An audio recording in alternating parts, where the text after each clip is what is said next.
जब कोई व्यक्ति किसी दूसरे की मदद करता है तो ईश्वर उसकी मदद करते हैं। जब किसी की मदद ईश्वर करते हैं तो वह कुछ भी कर सकता है। कई बार व्यक्ति दूसरों की मदद करके अपनी परेशानी का हल पा लेता है। हमारी आज की कहानी भी इसी कथन को सत्यार्थ करती है। कहानी आरंभ करने से पहले कृपया मेरे चैनल को सब्सक्राइब कर लें। एक पुरानी सी इमारत में वैद्य जी का मकान था। पिछले हिस्से में वैद्य जी रहते थे और अगले हिस्से में दवाखाना खोल रखा था। उनकी पत्नी की आदत थी कि दवाखाना खोलने से पहले उस दिन के लिए आवश्यक सामान की एक चिट्ठी वह लिखकर दे देती थी। वैद्य जी गद्दी पर बैठकर पहले भगवान का नाम लेते, फिर वह चिट्ठी खोलते। पत्नी ने जो बातें लिखी होती उसके भाव देखते, फिर उनका हिसाब करते, फिर परमात्मा से प्रार्थना करते कि हे भगवान, मैं केवल तेरे ही आदेश के अनुसार तेरी भक्ति छोड़कर यहाँ दुनियादारी के चक्कर में आ बैठा हूँ। वैद्य जी कभी अपने मुंह से किसी रोगी से फीस नहीं मांगते थे। कोई देता था, कोई नहीं देता था, किंतु एक बात निश्चित थी कि ज्यों ही उस दिन के आवश्यक सामान खरीदने योग्य पैसे पूरे हो जाते, उसके बाद वे किसी से भी दवा के पैसे नहीं लेते थे, चाहे रोगी कितना ही धनवान क्यों न हो। एक दिन वैद्य जी ने दवाखाना खोला। गद्दी पर बैठकर परमात्मा का स्मरण करके पैसे का हिसाब लगाने के लिए आवश्यक सामान वाली चिट्ठी खोली तो वे चिट्ठी को एकटक देखते ही रह गए। एक बार तो उनका मन भटक गया। उन्हें अपनी आंखों के सामने तारे चमकते नजर आए, किंतु शीघ्र ही उन्होंने अपनी तंत्रिकाओं पर नियंत्रण पा लिया।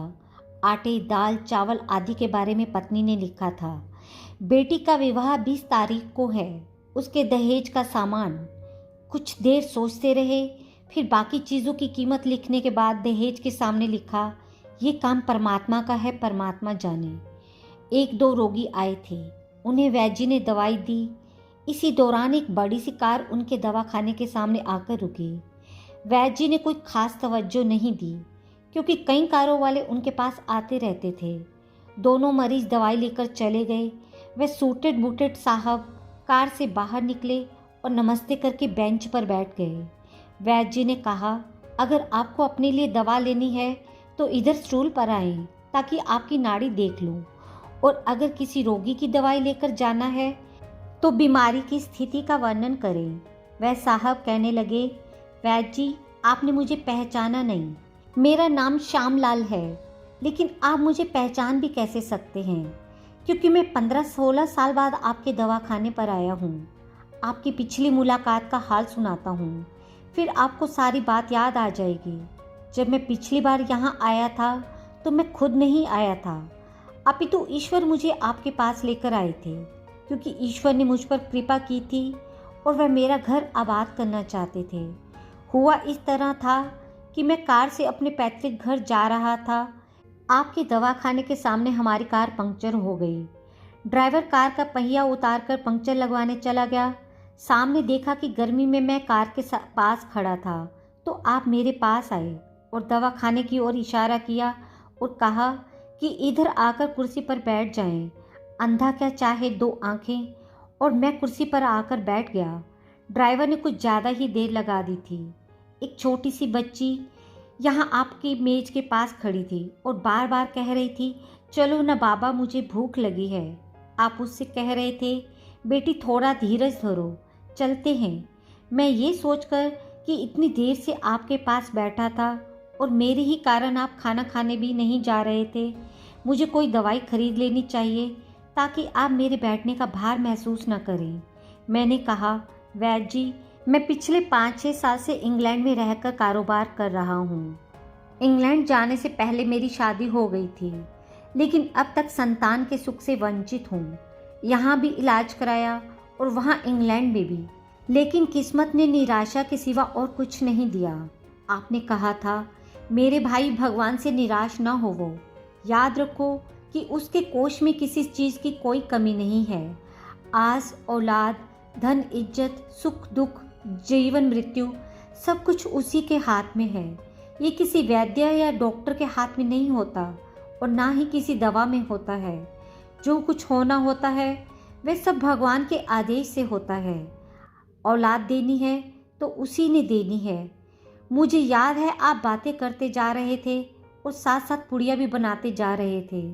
सभी दवा आपने 2 भागों में विभाजित कर 2 अलग अलग लिफाफों में डाली थी और फिर मुझसे पूछकर आपने एक लिफाफे पर मेरा और दूसरे पर मेरी पत्नी का नाम लिखकर दवा उपयोग करने का तरीका बताया था। मैंने तब बेदिली से ये दवाई ले ली थी क्योंकि मैं सिर्फ कुछ पैसे आपको देना चाहता था। लेकिन जब दवा लेने के बाद मैंने पैसे पूछे तो आपने कहा था बस ठीक है। मैंने जोर डाला तो आपने कहा कि आज का खाता बंद हो गया है। मैंने कहा मुझे आपकी बात समझ नहीं आई। इसी दौरान वहाँ एक आदमी और आया। उसने हमारी चर्चा सुनकर मुझे बताया कि खाता बंद होने का मतलब ये है कि आज के घरेलू खर्च के लिए जितनी राशि वैद्य जी ने भगवान से मांगी थी वे ईश्वर ने उन्हें दे दी है। अधिक पैसे वे नहीं ले सकते। मैं कुछ हैरान हुआ और कुछ दिल में लज्जित भी कि मेरे विचार कितने निम्न थे और ये सरल चित्त वैद्य कितने महान हैं। मैंने तब घर जाकर पत्नी को औषधि दिखाई और सारी बात बताई तो उनके मुंह से निकला वो इंसान नहीं कोई देवता है और उसकी दी हुई दवा ही हमारे मन की मुराद पूरी करने का कारण बनेगी। आज मेरे घर में 2 फूल खिले हुए हैं। हम दोनों पति पत्नी हर समय आपके लिए प्रार्थना करते रहते हैं। इतने साल तक कारोबार ने फुर्सत ही ना दी कि स्वयं आकर आपको धन्यवाद के 2 शब्द ही कह जाता। इतने बरसों बाद आज भारत आया हूँ और कार केवल यहीं आकर रुकी है। वैद्य जी हमारा सारा परिवार इंग्लैंड में सेटल हो चुका है। केवल मेरी एक विधवा बहन अपनी बेटी के साथ भारत में रहती है। हमारी भांजी की शादी इस महीने की 12 तारीख को होनी है। ना जाने क्यों जब जब मैं अपनी भांजी के भात के लिए कोई सामान खरीदता तो मेरी आंखों के सामने वह आपकी छोटी सी बेटी भी आ जाती थी और हम सामान में दोहरा खरीद लेते थे। मैं आपके विचारों को जानता था कि संभवतः आप वह सामान ना लें, किंतु मुझे लगता था कि मेरी अपनी सगी भांजी के साथ जो चेहरा मुझे बार बार दिख रहा है वह भी मेरी भांजी ही है। मुझे लगता था कि ईश्वर ने इस भांजी के विवाह में भी मुझे भात भरने की जिम्मेदारी दी है। वैद्य जी की आंखें आश्चर्य से खुली की खुली रह गई और बहुत धीमी आवाज में बोले, राधे श्याम जी, आप जो कुछ भी कह रहे हैं मुझे समझ नहीं आ रहा कि ईश्वर की ये क्या माया है। आप मेरी श्रीमती जी के हाथ की लिखी ये चिट्ठी देखिए। और वैद्य जी ने चिट्ठी खोलकर उनके हाथ में थमा दी। वहाँ उपस्थित सभी ये देखकर हैरान रह गए कि दहेज का सामान के सामने लिखा हुआ था, ये काम परमात्मा का है, परमात्मा जाने। कांपती सी आवाज़ में वैद्य जी बोले, आप विश्वास कीजिए, आज तक कभी ऐसा नहीं हुआ कि पत्नी ने चिट्ठी पर आवश्यकता लिखी हो और भगवान ने उस दिन की उसकी व्यवस्था ना कर दी हो। आपकी बातें सुनकर तो लगता है कि भगवान को पता होता है कि किस दिन मेरी श्रीमती क्या लिखने वाली है, अन्यथा आपसे इतने दिन पहले ही सामान खरीदवाना आरंभ न कर दिया होता परमात्मा ने। वाह भगवान, तू महान है, तू दयावान है। मैं हैरान हूँ कि वह कैसे अपने रंग दिखाता है।